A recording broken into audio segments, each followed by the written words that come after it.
శ్రీమాత్రే నమ. జయ గురు దత్తాత్రేయ నమ. ఈ వీడియోలో మనం మకర రాశి వారికి మార్చి 16 నుంచి 31 మధ్యలో జరగబోయే పక్ష ఫలితాలు పరిశీలించినప్పుడు మకర రాశి వారికి మరి కొద్ది రోజుల్లో శని యొక్క స్థితి 3వ స్థానంలోకి మారడం ఇవి ఈ రాశి వారిని అదృష్టం వైపు ప్రయాణించే విధంగా ఉంటుంది. ముఖ్యంగా ప్రస్తుతం ఈ గ్రహస్థితి పరిశీలించినప్పుడు తృతీయ స్థానంలో రవిగ్రహ సంచారం అంటే అష్టమాధిపతిగా 3వ స్థానం సంచరించినప్పుడు మీరేవైనా ప్రభుత్వ సంబంధించిన కార్యక్రమాల్లో ఏవైనా పెండింగ్ ఉన్నా, ఏదైనా ప్రభుత్వ పథకం కోసం ప్రయత్నం చేస్తున్నా ఈ సమయంలో మీ యొక్క ప్రయత్నం నెరవేరే అవకాశం ఉంది. ఇక మనకి ముఖ్యంగా ఈ రాశికి మిత్రగ్రహాలైనటువంటి శుక్ర బుధగ్రహాలు 3 కూడా తృతీయ స్థానంలో సంచరిస్తూ కొత్త వారితో పరిచయం ఏర్పడుతుంది. గతంలో దూరమైనటువంటి మిత్రులు మళ్ళా తిరిగి కలుసుకొని మిమ్మల్ని ప్రోత్సహించే అవకాశం కూడా కామన్గా కనబడుతుంటుంది. ఇక మీరు చాలా కాలంగా ఆగిపోయినటువంటి మీ యొక్క వ్యాపార వ్యవహారాలు తిరిగి మళ్ళా పునఃప్రారంభించడానికి చాలా వరకు ఈ గ్రహాలన్నీ కూడా మీకు సహకరించడం జరుగుతుంది. జరిగిపోయినటువంటి ఒక 7.5 సంవత్సరాలు వెనక్కి వెళ్ళినప్పుడు మరి 2018 నుంచి ప్రారంభమైనటువంటి ఈ శని యొక్క ప్రభావం వివిధ స్టేజుల్లో ఏ విధంగా మిమ్మల్ని ఇబ్బంది పెడుతూ నెమ్మదిగా మీ యొక్క ఆర్థిక పరిస్థితిని, మీలో ఉన్నటువంటి శక్తిని చాలా వరకు జీరో చేసి మిమ్మల్ని కేవలం ఒక అనుభవం కలిగినటువంటి గుణపాఠం నేర్చుకున్నటువంటి వ్యక్తిగా నిలబెట్టడం జరిగింది. ఇప్పుడు మీరు మళ్ళా కొత్తగా మీ యొక్క కార్యక్రమాలు ప్రారంభించవలసి ఉంటుంది. అది మీకు గతంలో చేసినటువంటి దానికన్నా చాలా వరకు భిన్నంగా ఉండే అవకాశం ఉంది.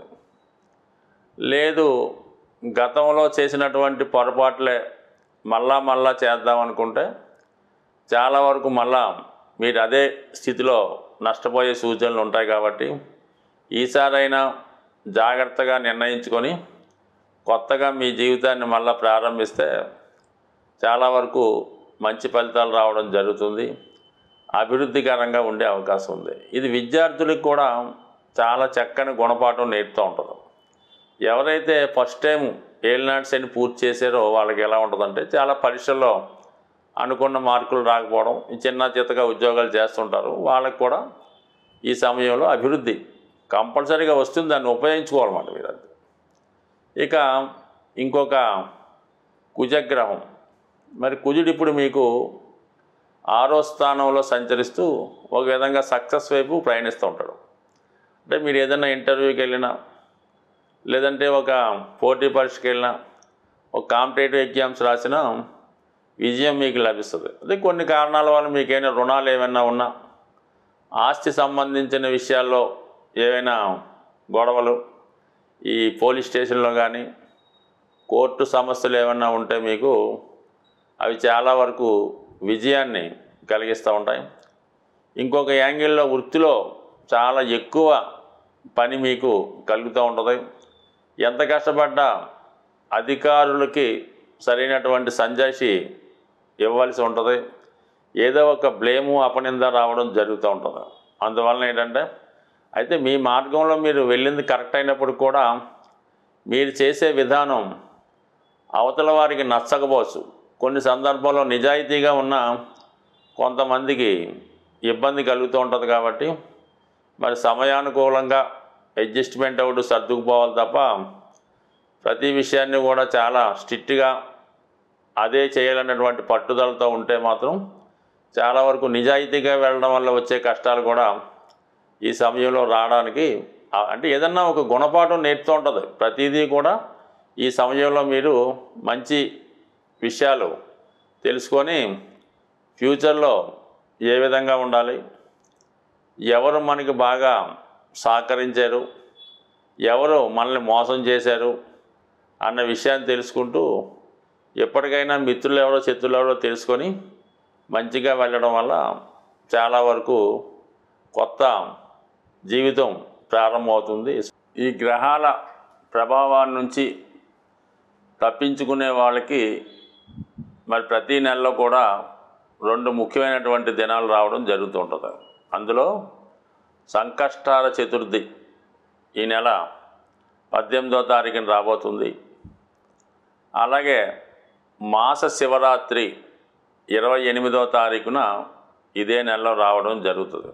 మొన్న ఫిబ్రవరి నెలలో మహాశివరాత్రి పూర్తయిపోయింది కాబట్టి ఇప్పుడు మళ్ళా ఈ మాస శివరాత్రి నుంచి వరుసగా మళ్ళా మహాశివరాత్రి దాకా ఎవరైతే క్రమం తప్పకుండా ఈ 12 మాస శివరాత్రులు ప్రతీ నెల ప్రదోష వేళ శివునికి విధి విధానంగా అభిషేకం జరిపించి ఆ రోజు కొద్దిగా వీలైతే ఎవరికన్నా బీదలకో ఎవరికో కొద్దిగా దానం చేసి మీరు ఒక నియమంగా ఆ రోజు ఉండడం వల్ల మళ్ళా మహాశివరాత్రితో ఈ 12 పూర్తి చేసుకుంటే ఇంచుమించుగా మీరు మళ్ళా తర్వాత జీవితంలో ఏ శివరాత్రి చేయకపోయినా పర్వాలేదు, అంతటి గొప్ప ఫలితాన్ని రావడం జరుగుతుంది. కాబట్టి అదృష్టవశాత్తు మరి ఈ నెలలో మీరు ఖచ్చితంగా ఈ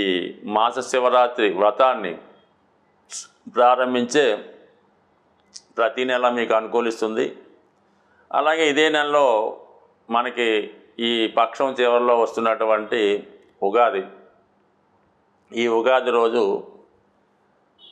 ప్రతిదీ పండగ చేసుకుంటారు, కానీ ఏదో ఒక సంకల్పాన్ని మీరు ఈ సంవత్సరం పెట్టుకుంటే ఆ సంకల్పం కోసం ఏదో ఒక సేవింగ్స్ లాంటిది చేస్తూ ఉండాలన్నమాట. అదేనా ఏ సంకల్పమైనా మనీతో కూడుకొని ఉంటుంది కాబట్టి ప్రతిసారి కొంత ధనాన్ని ఆ సంకల్పం కోసం దాన్ని పూర్తి చేసుకుంటే ఒక మంచి సంకల్పం చేసుకుంటే దానికి కూడా మీకు ఈ ఉగాది మంచిగా జరుగుతుంటుంది. ఈ మాస శివరాత్రులు ప్రతీ నెల చేసుకుంటే మరి ప్రత్యేకంగా మళ్ళీ ఇంకేమీ చేసుకోకర్లేదు. ఇవి చేసుకుంటే మొత్తం 360 రోజులు చేసుకున్న ఫలితం మీకు పొంది మరి చక్కని ఆరోగ్యాన్ని ఐశ్వర్యాన్ని పొందుతారు. ఇందులో ఈ ఏలినాటి శని ఉండాలి, అష్టమ శని ఉండాలి అలాంటిది ఏం అక్కర్లేదు. ప్రతి ఒక్కరికి కూడా ఏదో ఒక భావంలో ఏదో ఒక విధంగా శని భగవానుడు కష్టాలు పెడుతుంటాడు. అంటే కష్టం అంటే అది మిమ్మల్ని క్రమశిక్షణలో పెడుతుంటాడు అన్నమాట. ఈ క్రమశిక్షణలో పెట్టే విధంలో అది కష్టం అనిపిస్తూ ఉంటుంది. అందువలన ఏంటంటే శని ఇచ్చిన ఏ ఫలితాన్నైనా దాన్ని మీరు పాజిటివ్గా తీర్చుకొని అమ్మాయి ఇక్కడితో ఈ బాధ్యత మనకు వదిలింది, ఈ రుణం తీరింది అనుకుంటే ప్రతిదీ కూడా మీకు ఆనందంగా సంతోషంగానే కనబడుతుంటుంది. కాబట్టి మరి చక్కగా ఈ 12 మాస శివరాత్రులు ఆచరించండి. అయితే కొంతమంది బాగా తెలివైన వాళ్ళు, కొద్దిగా మనీ ఎక్కువ రొటేషన్ ఉన్న వాళ్ళు ఏం చేస్తారంటే ఈ 12 మాస శివరాత్రులకి ఏదో శివాలయంలో శివరాత్రికి 250 చెప్పుని 3000 రూపాయలు కట్టేసామండి, ఇక మేము 12 చేసినట్టే కదని చెప్తూ ఉంటారు. దానివల్ల మీకు ఎట్టి పరిస్థితుల్లో కూడా ఉపయోగం లేదు. మీరు ఏదైనా అవకాశం ఉంటే స్వయంగా శివాలయాన్ని దర్శించి కనీసం ఒక 10 రూపాయలతో కొబ్బరికాయ కొట్టినా పర్లేదు, కానీ ఈ పెయిడ్ అమౌంట్లు అలాంటివి చేయడం వల్ల మీకు పెద్దగా ఉపయోగం ఉండదు. పైపెచ్చి భగవంతుడిని ఏదో అవమానం చేసిన అంటే గుడి మెయింటెనెన్స్కి దానికి ఉపయోగపడుతుంటుంది. బట్ శ్రద్ధ ఇంపార్టెంట్ అని మా ఉద్దేశం. కాబట్టి ఆ కారణం వల్ల ఎవరైతే మంచి ఫలితం కావాలనుకుంటారో వారు ప్రతీ నెల విధి విధానంగా చేసుకోండి. ఎప్పుడన్నా మధ్యలో ఒక నెల మనం చేయలేకపోతే ఆ నెలలో మీరు టెంపుల్లో పేమెంట్ చేసి ఎక్కడున్న శివుడికి దండం పెట్టుకుంటే అదొక ఫలితం తప్ప ఈ టోటల్గా 12 నెలలకి ఒకేసారి కట్టేసి ఆ రసీదు జేబులో పెట్టుకుంటే ఆ పుణ్యం మన జేబులోకి ఏం రాదు. స్వస్తి.